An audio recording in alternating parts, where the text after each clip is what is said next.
Imagine living your life after 50 and feeling energized and excited about your future. Welcome to the Women in the Middle podcast, the podcast for women who are ready to figure out what they want and create the life they deserve. Here's your host and master certified life coach, Susie Rosenstein.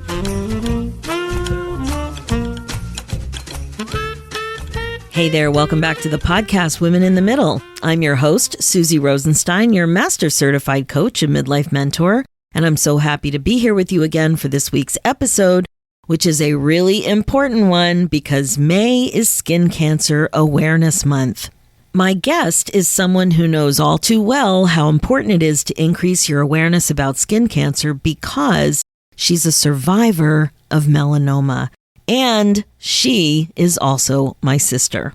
Stephanie Hart is committed to helping other people by sharing her melanoma story.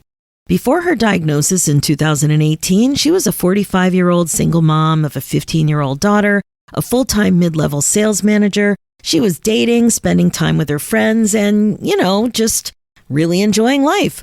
And then she finally got an answer to a sore that wasn't going away on her toe. She never imagined what ended up happening next. In what seemed like a blink of an eye, she got a really scary and rare melanoma diagnosis, and everything changed. Join us today as Stephanie shares how skin cancer came into her life and what you can learn from her story to protect and take care of yourself. Now, before we dive in, a little reminder that the information shared in this podcast is intended for your convenience, entertainment, and education, and isn't geared to your personal situation. My guest today is sharing her personal story. This information is not a replacement for care or advice from your own medical professional. So as always, you may have some things you want to follow up on, so please seek a suitable professional to advise you on your personal situation. So without further ado, let's dive into this really important episode. Hi, Stephanie. Thanks so much for joining me today on the Women in the Middle podcast. Hey, Susie, I am so glad to be here today.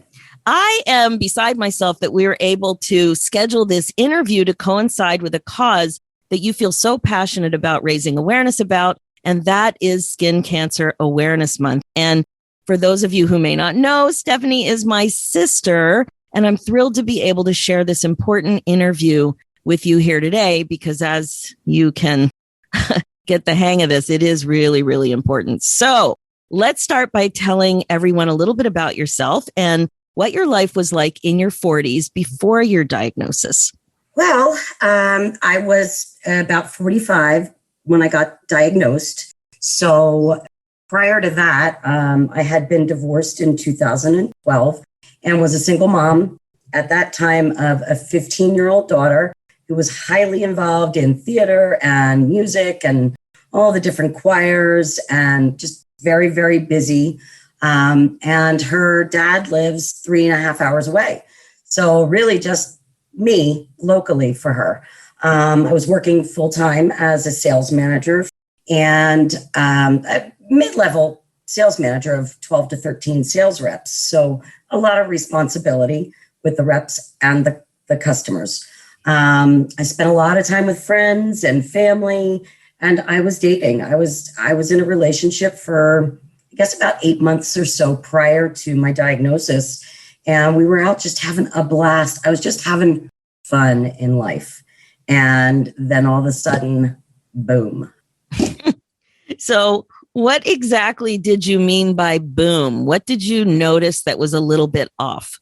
Well, to backtrack just a hair, many, many years ago, I got what looked like either a birthmark or a mole, just something very light colored on the cuticle line of my toe. The latest picture I have dates back to 2011, actually, when I was showing off a pedicure of a polish that you told me about. I remember that one. It was Crackle. Yes, Crackle. So it actually showed up as a memory on my Facebook because I really wanted to remember what it looked like. So I would say the beginning-ish of 2018, it started to look like a blood blister on top of the mole, which made perfect sense to me. It was winter.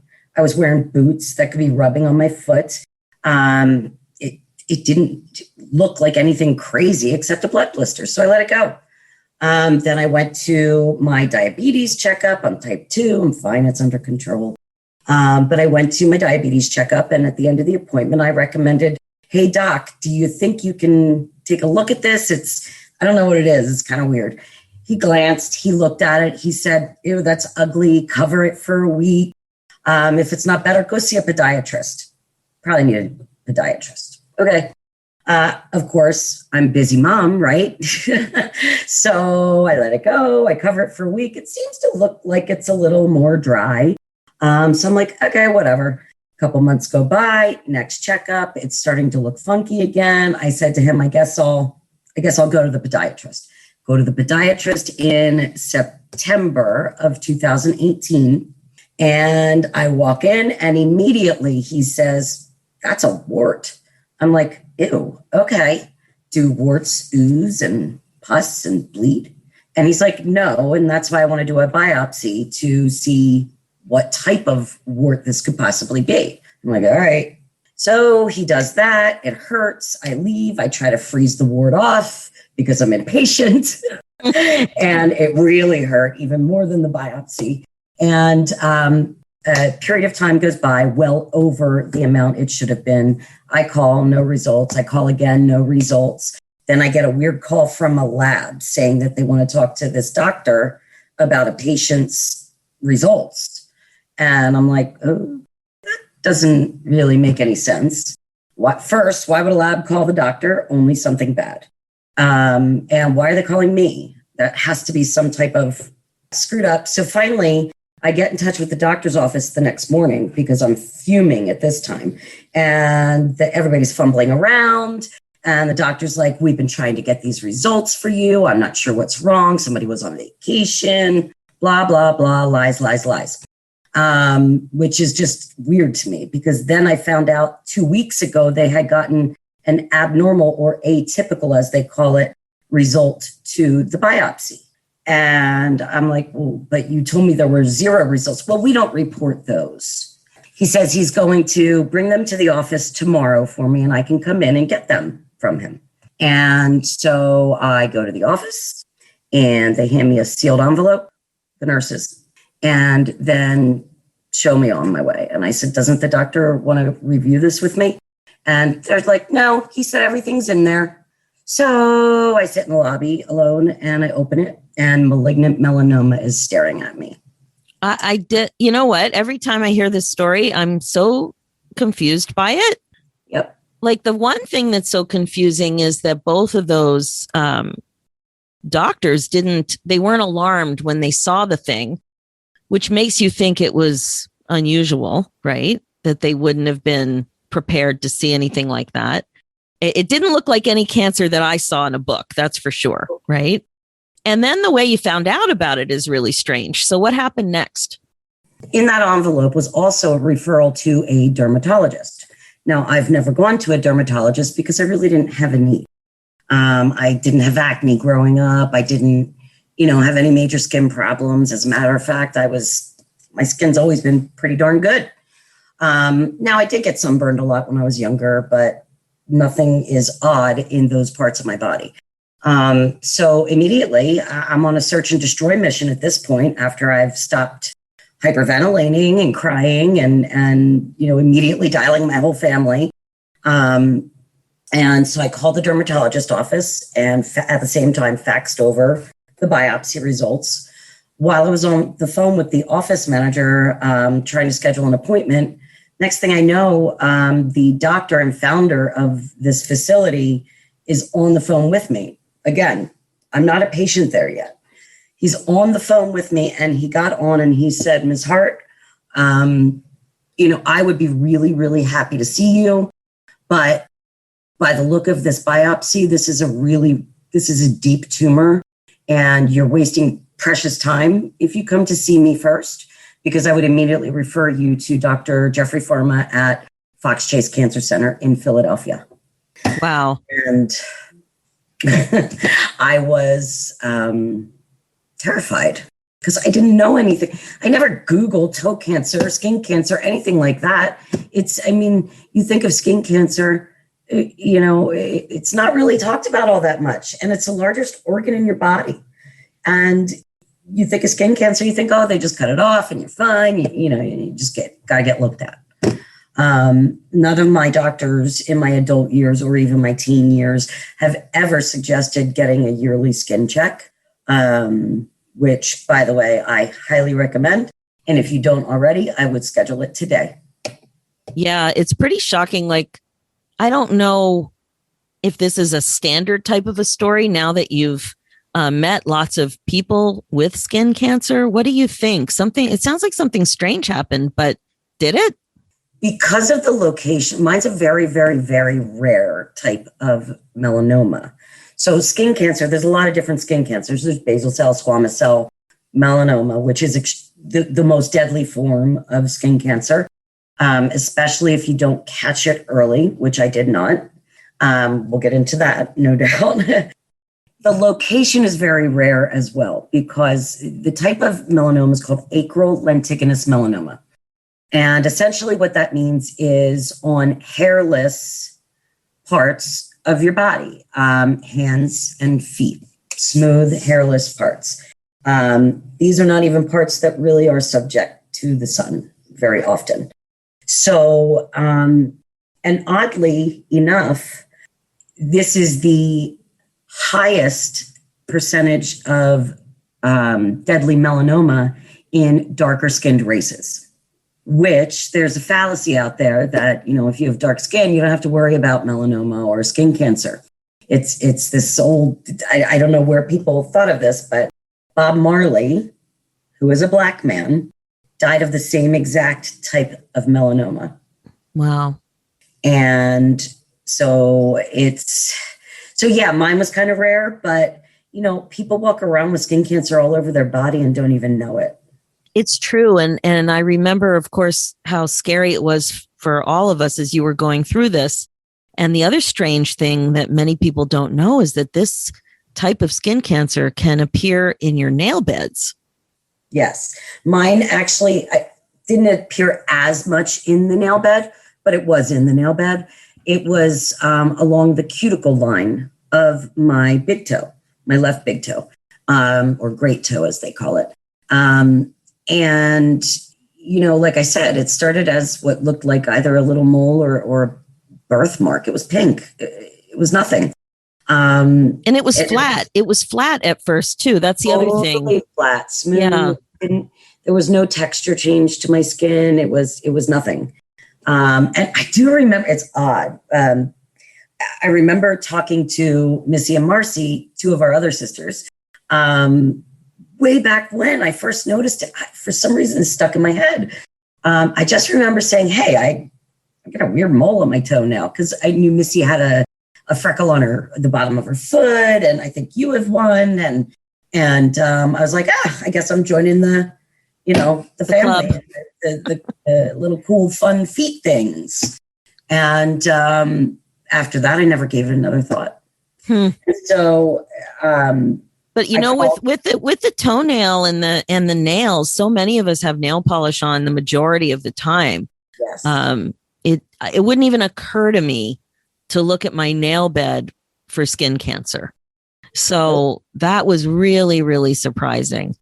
Okay, so you got this really strange events that happened about the way you found out about your diagnosis, and then you were told you needed to see a surgeon as soon as possible.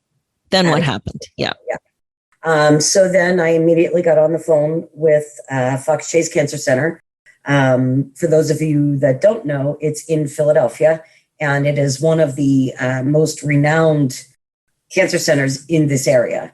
They have all sorts of research and clinical trials all under one roof, which is really, really important that you go see someone who specializes in your type of cancer, because no matter what the type is, you've got to get it taken care of by a specialist. So that's really important for me to say. Had I started at a local hospital, who knows? what would have happened. Mm-hmm. Being at a teaching hospital is very, very important to me. I guess, you and I kind of grew up medical snobs. I mean, we went to the city for anything that was abnormal. Our father was a doctor and our mother was an RN. So I'm not ignorant to medicine, which is the other bizarre thing about this, because if I thought it was anything crazy, if our mother thought it was anything crazy, it would have been taken care of years ago. And none of us were educated. It really, it just looked like nothing. Yep. Even now, when I look at those pictures, it just looks like a scab or a freckle. Even before, it just was a slight discoloration above your nail on your big toe. Yeah. So I called Fox Chase Cancer Center and was immediately put on the phone with a nurse navigator. And she was amazing. Every single person I encountered through everything I'll talk about was astounding, kind, loving. We're even talking about the Starbucks girl inside the building. This is an amazing place. If you are local to Philly or even close by, and God forbid you ever need a hospital like this, please go to Fox Chase. Anyway, I digress because I would always toot their horn. So Bonnie set me up within a week with the chief of surgery. And I mean, it was, you normally would wait forever for these type of appointments. And it was just immediate because she saw my biopsy report. And I suppose it was that much of an emergency. Needless to say, I was terrified. And so my whole army came with me to the hospital for the day of my appointment. Mainly my mom was on every single visit with me until COVID came. And those were just follow-up visits at that point. We'll get to that. So I meet with my surgeon, Dr. Pharma, who immediately I could tell was just going to save my life. I just knew it. Had total confidence, even though my anxiety was at the highest it had ever been in my life. And he sat me down. He looked at the biopsy reports. He looked at the lesion. And he just started talking about, all right, well, we're going to have to remove it. And that's going to mean amputating the top of your toe. And I just burst into tears. Because he just kind of said it in a sentence. Not many people hear the word amputation in a sentence. It's a really scary word. Yeah. Really scary. And I said, what do you mean amputate my toe? And he's like, we have to get clean margins. And in order to do that, we got to cut off a lot around the lesion. And he said, I am going to save as much of your toe as possible. So I'm not showing the people. You're holding up your thumb. Yeah. So I'm holding up my thumb right now. If you were to bend your thumb at the knuckle, that is where it was. He was telling me that it was going to be removed. So basically cutting off my knuckle and leaving only the bottom portion of the skin below my thumb, so that when they needed to stitch it up, they would pull the skin from the bottom of my toe over so that no skin graft was needed, which saved a lot of things. First of all, a separate surgery, another surgery location, and infection. There's a lot of risk of infection when you have skin grafts. And oftentimes they don't heal well right away. So he was really, really concerned about, doing the least amount possible to me. And additionally, because of where he cut it, I did not have any balance issues, because had it gone any deeper, he would have had to cut the entire, you know how your big toe kind of goes into the ball of your foot. Had I had to lose all of that down into there, I would have never walked the same again in my life. And at this point, you didn't know anything. Like, as soon as he said amputation, you probably thought your foot was going to get cut off or something. Of course I did. Of course I did. All I could think of with amputation was literally somebody sawing through my bone. Oh my God. What a crazy moment to hear that. I mean, he solved the problem already in his head. And he's just telling you matter of factly. Meanwhile, your like head exploded. And Yeah, that was said to him, listen, don't sugarcoat anything for us because we're a medical family. right. We get things, we understand them. I don't need layman's terms. I just don't need it sugarcoated. So, I mean, he was doing what I asked him to, but also in a very sensitive, kind way and very reassuring. But at that point, he also, he said to me, then there's a second part to the surgery. He said, before we amputate, we're going to inject a dye into that tumor. And that dye is going to travel to your nearest lymph node where cancer would travel if it did.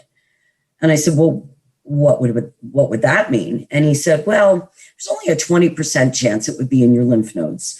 So if it's not, then we're done. You're essentially cancer-free. Go get screened. Good to go. I'm like, oh my God, I have like a 80% chance of just like killing it. And so what happens is then the dye goes to the lymph nodes and they go in and they take a biopsy of the lymph nodes to make sure that the cancer did not enter my bloodstream. Because if it enters your bloodstream, you're then stage 3. And he said, we would then have to talk about treatment after that. And I said, treatment. I said, chemo? Are you talking about chemotherapy? And he said, not necessarily. There's a lot of different, things that have changed in the melanoma world over the last years because of clinical trials.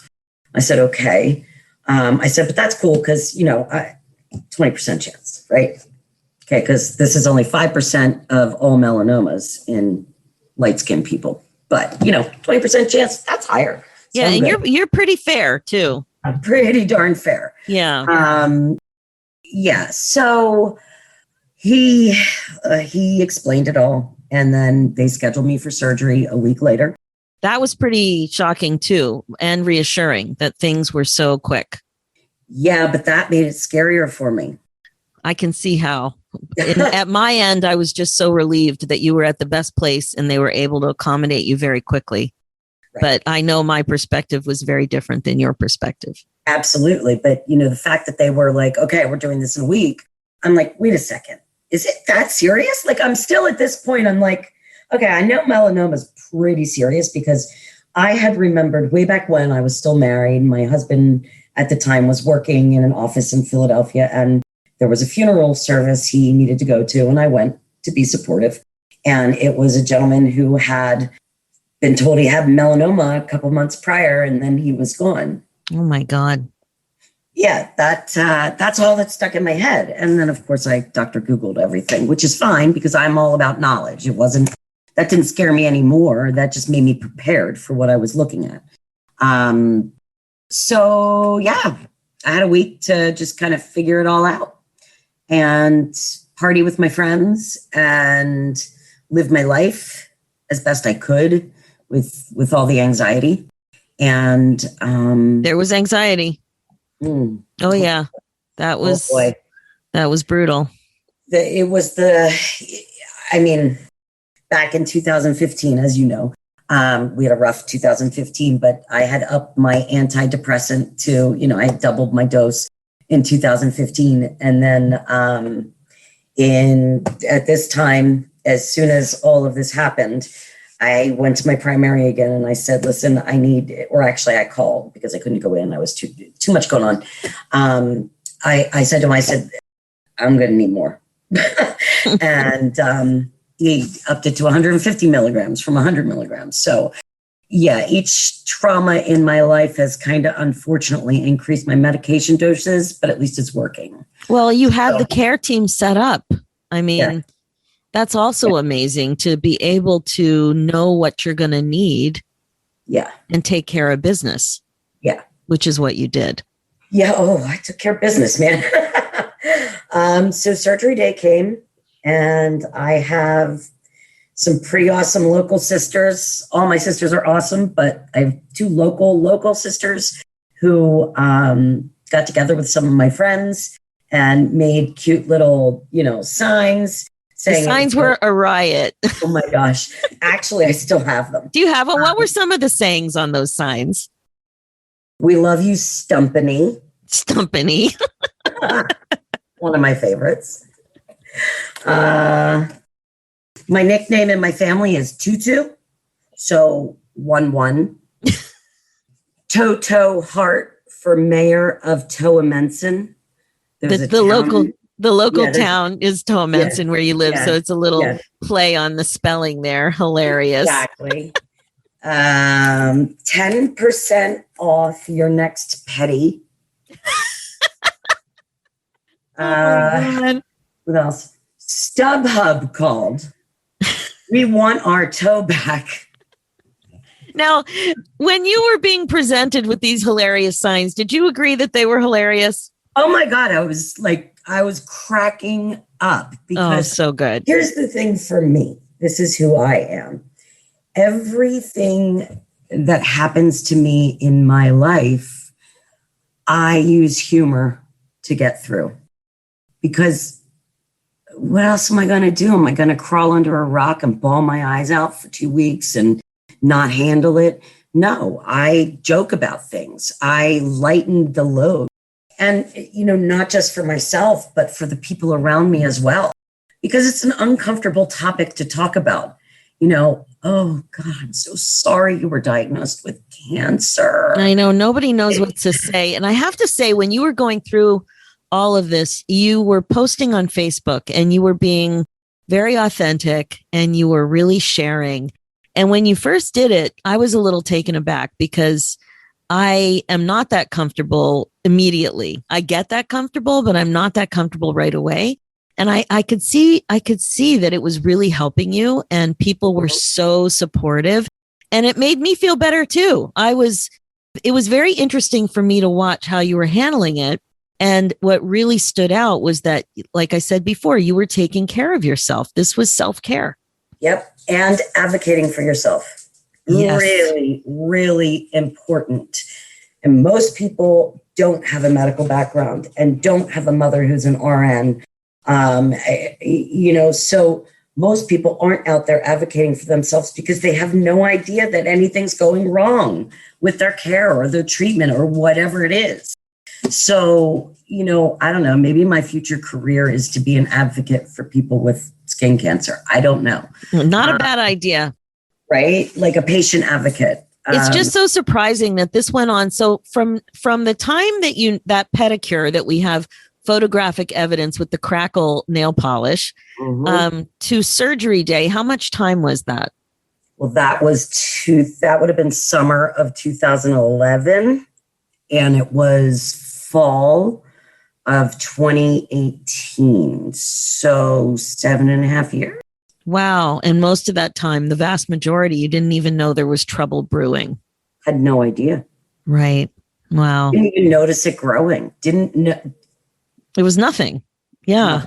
No. Wow. Nothing. Here's a funny sign. Happy Toputation Day. Toputation Day.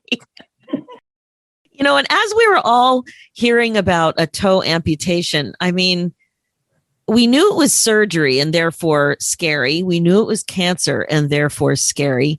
But somehow when you hear toe, you're like, well, it's like a finger. It's like a gallbladder. It's like it's a small thing. But then you start to put it all together. And when we saw what your foot looked like after surgery, oh my God, all of us just almost fell over. Those pictures are very hard to look at, except you got such a good result, so we had faith that it would heal. But wow. Yeah. And it's funny you say that because, as you know, everyone else doesn't know this, but the guy I was dating at the time. All right. So now remember, there's still a 20% chance this could be a lot more than it is, right? So we get through the surgery, and if we want to go back to that, we can certainly go back to that. But after the surgery, the boyfriend didn't do what was needed to do. We had stuff lined up, yada, yada, yada. He texts me and he says, I don't understand why you're so, blown up about all this. It's just a toe. It's not like it's a lung or a boob. Oh my God. Yep. Bye-bye. He said that to me. And I said, Get the hell out of my life. Yeah, that's so. Are you kidding me? We don't even know if I'm stage 3 or 4 at this point. And you know what? Screw you. It's not you getting it cut off. I know. It was such a crazy thing. I think everybody who loves you wanted to believe that it's a small part of your body, therefore the problem will be small, but we knew that might not be the case at all. And surgery is scary and anything can happen, and cancer is scary and anything can happen. But somehow knowing that it was a toe, it kind of gave comfort that it was manageable, even though that was just a story that I was telling myself. And I may not have been the only one that was thinking that, because we were all scared to death. Absolutely. But our whole family were kind of small people. And I'm just thinking, oh, it's a small part of a small person's body. Right. In a weird way. And I loved seeing all those signs, because that's the thing too, when your family is not all local. I'm sitting here by myself dealing with shit, and we weren't all together, and it, you're trying to piece together information as best you could, pulling on my own medical resources and the Google and you and your team. You guys were putting together amazing information, but still, it's so easy. If it was easy for my mind to start getting all anxiety-ish, I couldn't even imagine how you were pulling it together. And again, sorry, say that again. I didn't have a choice but to pull it together. I know. It's true. But you know what? You did have a choice, but it wasn't the thing that you chose. I mean, that's really, from my perspective, your strength and all the jokes about the toes and all the jokes about your name, Tutu, being so closely aligned with Toto. It all helped. And seeing you so open to it and so comfortable with the connection you made with the surgeon so quickly, leading up to all this, and knowing that negativity coming from that boyfriend, that he was now gone, and just all of it, it started to feel, even though it was so much uncertainty, it felt like you had a strong foundation there, even though you didn't have all the answers yet. So then what happened? So I go in surgery day with all the signs and balloons, and, everybody's just kind of walking in with me like an entourage, literally my own entourage. So eventually we sit around for a little while, just totally laughing, stirring up the whole hospital. Everywhere we went, we were a party. And finally, they told me it was time to take me back. And I was just really, really hopeful I would come out. And because, anesthesia, period. I mean, surgery's no joke. Always a risk with anesthesia. So I went in, and everybody, of course, was amazing. They did the normal pre-op stuff. And then I went to sleep, and I woke up, and I didn't remember a thing. Couldn't feel a thing. I had a nerve block on my foot. It was wrapped really big. I'm like, that's a big wrap for a foot. It's just a toe, right? It was very confusing. Oh my gosh. You should try having it on you when you wake up.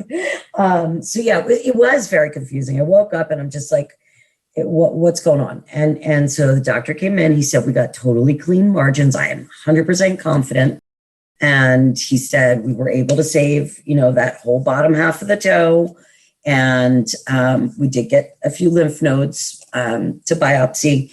And it'll be about 14 days till we find out, if we're done. I said, okay, still 20%, right? And he's like, yep, still 20%. So hours later, they shipped me home.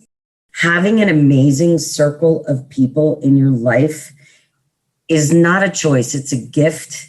And it's also, it's a true story of how you actually live your life.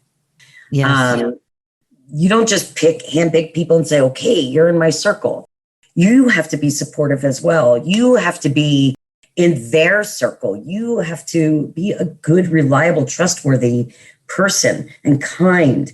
And so not patting myself on the back, but the way I live my life has allowed me to have this huge, massive, warm hug around me through this whole thing. And lean on your circle. That is my huge advice, because I am not one who asks for help ever. Yeah. What was that like for you? When did you realize that you needed to lean into that a little bit? In the next phase. 2 weeks later. Okay. So what happened? What happened next? Unfortunately, my biopsy results came back and there were microscopic cells,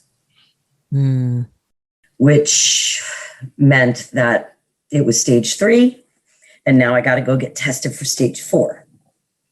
And that was not when I truly thought I was going to die. Yeah, it was so scary. That's when I took a week of absence from work. Yeah. Because I had started working again just from my desk with my foot prop, because I had to get my mind off of these damn results that I was waiting.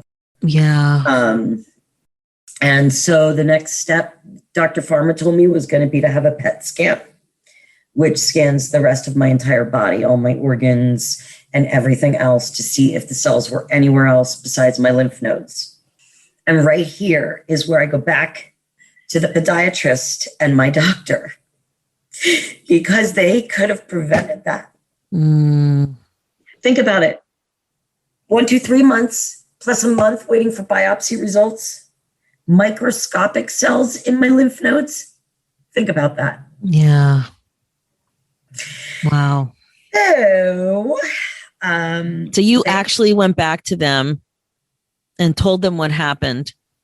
Well, as a matter of fact, once this was all said and done, when I finally went back to my GP to go back into getting checkups, he walked in and he said, well, you've been up to no good, because they obviously sent him all the reports. And I said, yeah, as a matter of fact, we need to have a conversation. And I said, you failed me, Dr. blah, blah, blah. And he goes, what do you mean? I said, the last time I was in to see you, you glanced over your shoulder when I asked you to look at it while you're putting notes in your computer for something else.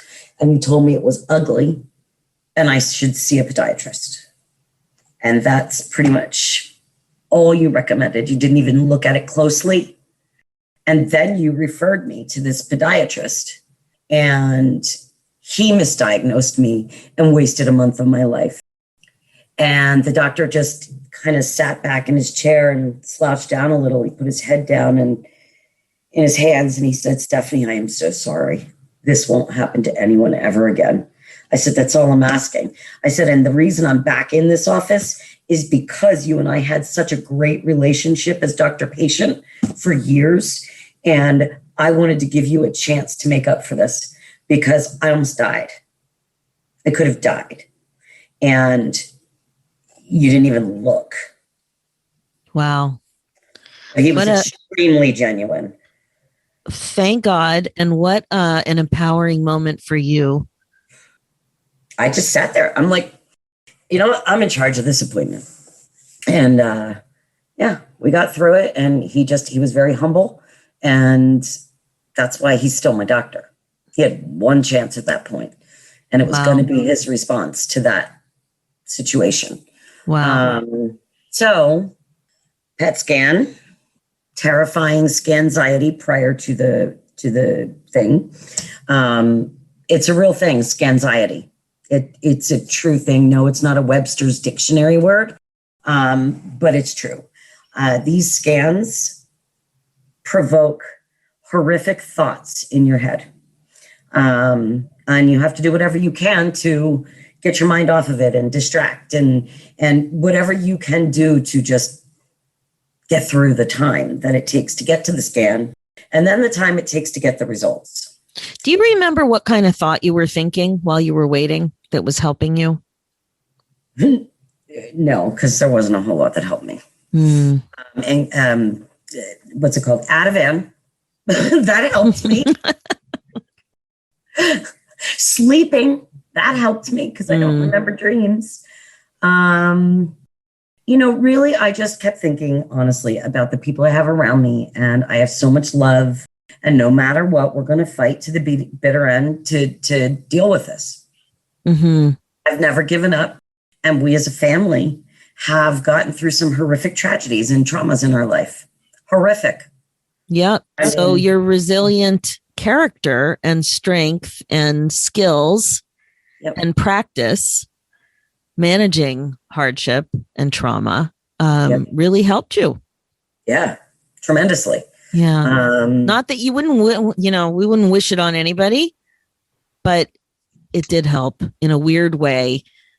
Just that you had to cope with some very intense things in the past, and you knew that you had a solid circle. Oh, yeah. I mean, it's first and foremost, you guys, my sisters, my mom, and Pipa, our stepdad. Pipa, he's not like the emotional, fuzzy, warm and fuzzy hug kind of guy, but he made sure that I knew financially I did not need to worry during this period of time. He took that away from me. No, that's amazing. And yes, we're old and we still say Peepaw. Yes, he's our Peepaw. Anyway, oh my gosh, that's a thing. People really, obviously, people who are, not just single moms, families who have limited incomes, medical bills are scary as hell, even if you have insurance. That's now, my out-of-pocket max in a year was $6,000. Okay. So where am I getting $6,000 that I didn't normally have? Yes. And also the pressure of all the details and administrivia that goes along with insurance and hospital care and bills. And can I tell you, go to a cancer center, because Fox Chase Cancer Center took care of all of that for me. Oh my gosh. Anything except fill out the workers or the FMLA leave. That's all I had to do. Literally. Amazing. So what was your treatment like? What happened next? All right. So PET scan comes back negative. Thank God.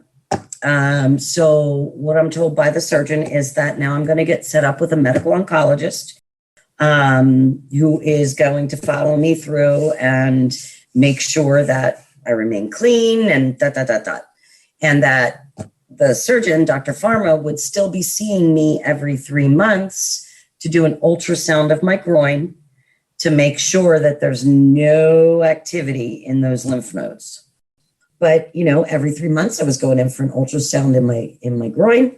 Every month I was seeing the oncologist, which at the first appointment, he explained to me what this program was. It was called immunotherapy. Because melanoma is extremely stealth and very, very powerful. And so it can come back at any time. There is no cure for melanoma.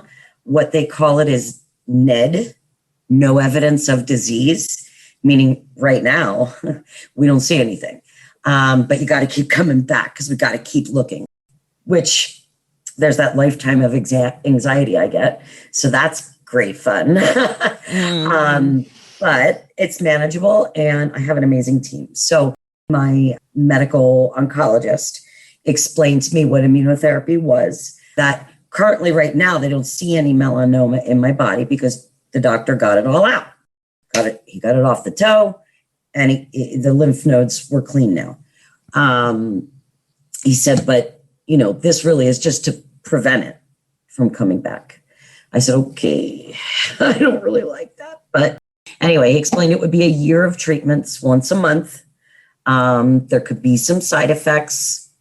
I itched literally, and I had red, patchy all over myself for 2 solid months after I started. When did you start to feel better? So now you were coping with post-amputation, and now you're into your treatment a plan. When did you start to feel emotionally better and physically better? Well, I never felt physically bad because of the melanoma. You don't feel it. But the amputation, let me tell you, that's a lot of pain. A lot. And I'm one of those people who does not sit down for very long and, doesn't like to ask for help. So I needed to start asking for help and accepting help. And I would say it was listen, the nerves are still tender. And it's been since November of 2018. And I know you were so excited that you could still wear a flip-flop. Oh my God. Thank goodness. Because I'll tell you what, I'm a barefoot girl, which means I'm a flip-flop girl. I would say 10 months out of the year. And in Pennsylvania, it's cold 6 months out of the year. So I'm a flip-flop girl. And I was freaking out about that, to be honest. But once I got the wrap off and I saw it, I'm like, oh, the flip-flop can still stay on. The stub is good. So yeah, I was really grateful for that. It's the little things really in life that you don't think about. But I then suffered some issues because the way I was walking to favor, the foot, so it didn't hurt as much. Ended up having some major tendon issues in the left side of my foot, in the left side of my left foot, and it was going straight up my leg. So then I had to go to a foot and ankle doctor, get fitted for special orthotics, and then go buy special shoes. And they were so attractive. They were very nice. Mom insisted I go to this place on 309 up near where we live, that it's the shoe place for, people with troubled feet. And I'm like, you know what? I don't want troubled feet and I don't want your special shoes because I'm like 45 years old and I don't need special shoes. But I got them and I wore them for the time that I needed to. And they were really expensive, but Mom made sure to pay for them. And I felt really bad when I stopped wearing them, but sorry, Mom. I couldn't anymore. But they did their job. They helped you, right? Exactly. Plus the lymphedema was actually really kicking in and the swelling was really bad. So sometimes ugly shoes for the win. So now that you are on this side of things, you've been through a lot. You've thankfully regained as much health as you can, really. Like, I'm feeling great. You feel great. You look great. And I know most recently the hospital was very happy to invite you to speak on their behalf. What was that experience like? Oh my gosh. Well, there's been a couple experiences. First off, I guess it was September of 2019. So post-surgery, almost a year, I created a team for the Miles for Melanoma March in Philadelphia at the zoo. And huge team, and had shirts made and all that stuff, raised $6,000 for the Melanoma Research Foundation, which is one of the main funding sources for all of this research that actually saved my life. And they asked me to be the patient speaker at that event. So that was pretty cool. One of our local news guys introduced me, and it was great to be able to tell my story to people who most understood it, many didn't, and just to spread the word of awareness for melanoma. Yes. So there was that, and then I'm still going through treatment at the time, and next thing I know, I get a call from this is post treatment now. I finished in October of 2019. I was done treatment. I did lose my thyroid, not out of my body, but I now have to take thyroid meds and whatever. I'm alive. Medication is fine. But then they called me one day and they said, we're really, we're launching a new commercial campaign and we would love it if you would take part in this. Now, my background is in broadcast journalism and news and all that. I'm like, okay, I can be on a set again. That's awesome. Plus, I get to tell people about the importance and, all of this stuff. And it wasn't just about melanoma. This was about fox chase and where you start with your care matters. It's true. It's super important where you start. That doesn't mean don't get a second opinion, because I did get a second opinion just because. And I went to the other massive cancer institute in the area, and they had the same exact plan. And I had already been very comfortable with my team at Fox Chase. And I said, thank you, I'm good. And so they asked me to do a commercial shoot, and I did, and I have it, and it's really good. I still haven't seen it live on TV yet, and I still haven't heard it on radio yet, but it's out there. They also have a social media campaign, which I've seen a bunch of them pop up. Oh my gosh, it's so fun to see this on Facebook. And of course, I'm not watching the local news, but I have all the videos, and it's really, really fun to watch. And you did such a great job, and your story is so compelling, and your messages are so clear. So in the nutshell, it's very important for everybody to remember that not all melanoma comes from the sun. Most of it does, but not all of it. That was a surprise. Don't go in those tanning beds. Not just the sun. UV light. When you get a manicure, guess what? You're going under UV light. I highly recommend the gel. Or just do your own nails. The dip or nothing. I don't do my nails anymore. Yeah, I know. With the pandemic, I haven't done them either. Yep. Yeah. And also you've said this several times, the importance of advocating for yourself for treatment and diagnosis. Yep. Advocating, I can't stress it enough. And if you aren't up on healthcare, and you don't really know how to research it, please find someone who does, because you're going to need the help. Not every doctor is as great as my doctors.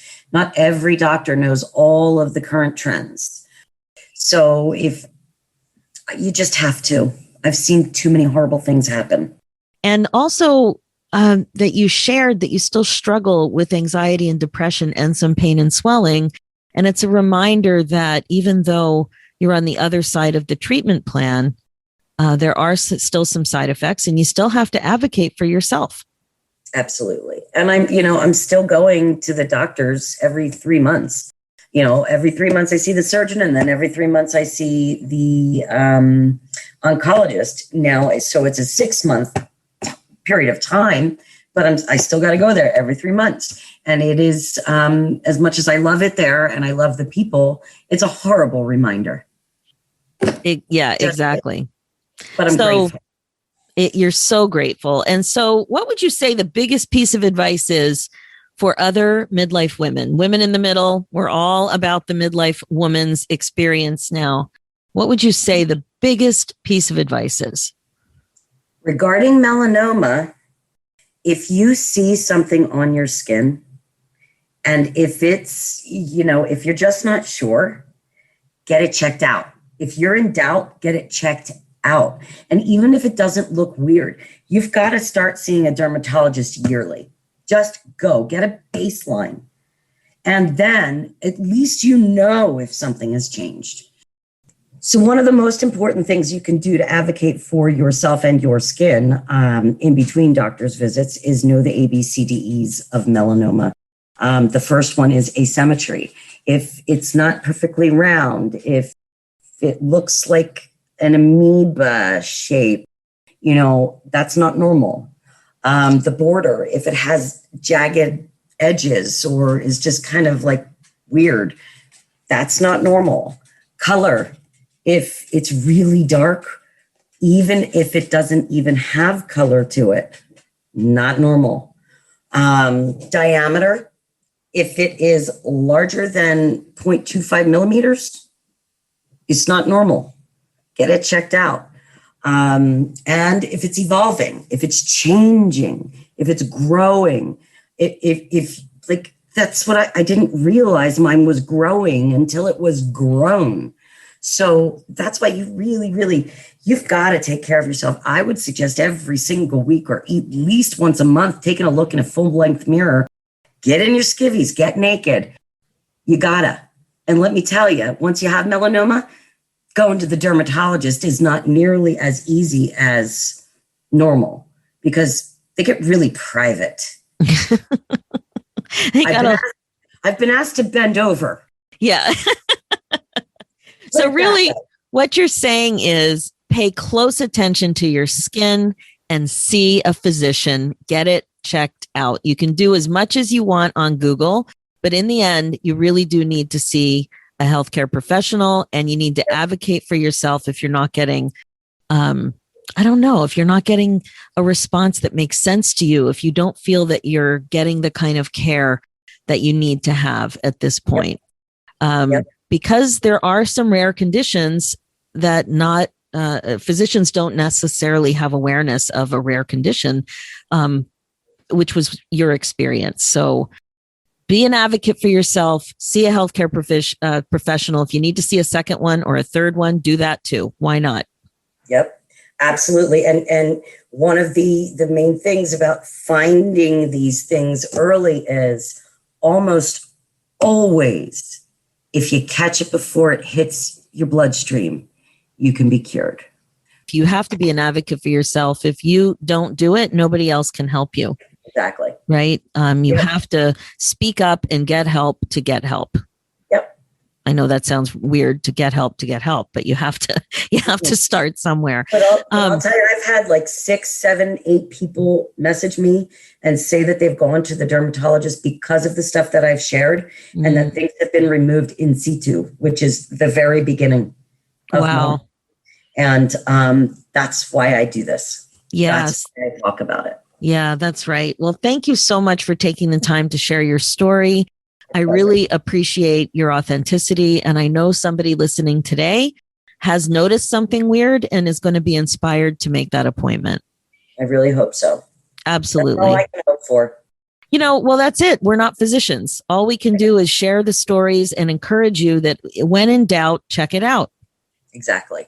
When in doubt, check it out. Absolutely. Well, thank you so much for sharing your story.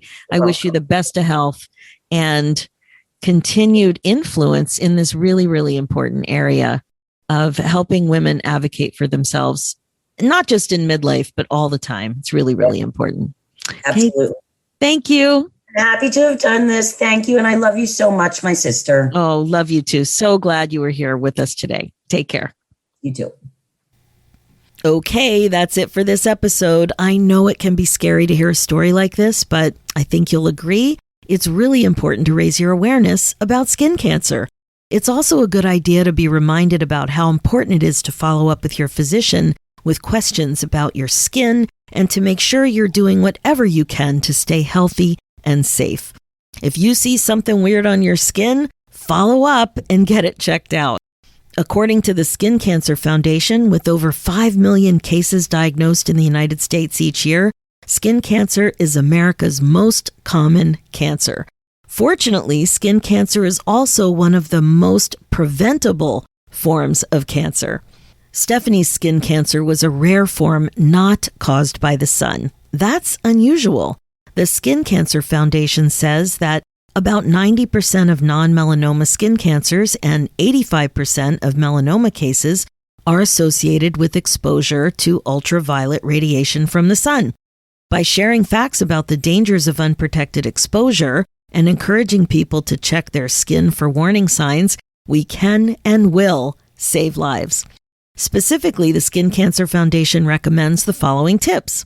Seek the shade, especially between 10 a.m. and 4 p.m. Don't get sunburned. Avoid tanning and never use UV tanning beds. Cover up with clothing, including a broad-brimmed hat and UV blocking sunglasses. Use a broad-spectrum sunscreen with SPF of 15 or higher every day. For extended outdoor activity, use a water-resistant broad-spectrum sunscreen with an SPF of 30 or higher. Apply 1 ounce, that's 2 tablespoons of sunscreen, to your entire body 30 minutes before going outside. Now, I don't know about you, but that is more than I normally use. So what I personally recommend is squirt some out and look at what 2 tablespoons is. Actually measure it, and then you'll know. Reapply every 2 hours or after swimming or excessive sweating. Keep newborns out of the sun. Use sunscreen on babies over the age of 6 months. Examine your skin head to toe every month. See a dermatologist at least once a year for a professional skin exam. And finally, get all the details. Get your free download. It's called Your Daily Sun Protection Guide. head over to www.skincancer.org. Let's keep this important conversation going all the time, not just during Skin Cancer Awareness Month. All right, as you know, my focus as a midlife coach is to help you waste less time spinning and feeling stuck about aging, about empty nest, about relationships, about your career, about being more compassionate toward yourself, about all of it. It's time to get excited about your life again. Remember, being the queen of your brain domain is the best way to be, and I am here to help. This is what you'll learn when you hire me as your coach. Learning the mindfulness concepts are one thing, but when it comes to applying the concepts, that's when you really benefit from coaching. So if you want to go from I wish I had to I'm glad I did, make sure you join the Finally First Club. We are waiting for you. It's your one-stop home away from home for midlife coaching, community, and connection. You can finally get that fresh perspective that will help you sail into your next chapter with a big, huge smile on your face because you'll finally be putting yourself and your happiness first. Join us now at www.iamfinallyfirst.com. For show notes and links, head over to www.coachwithsusie.com.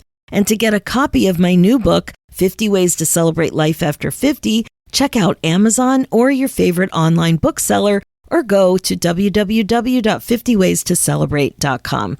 Let's do this, ladies. It's time for you to put yourself first, one thought at a time. Thanks so much for listening, and I'll talk to you next week.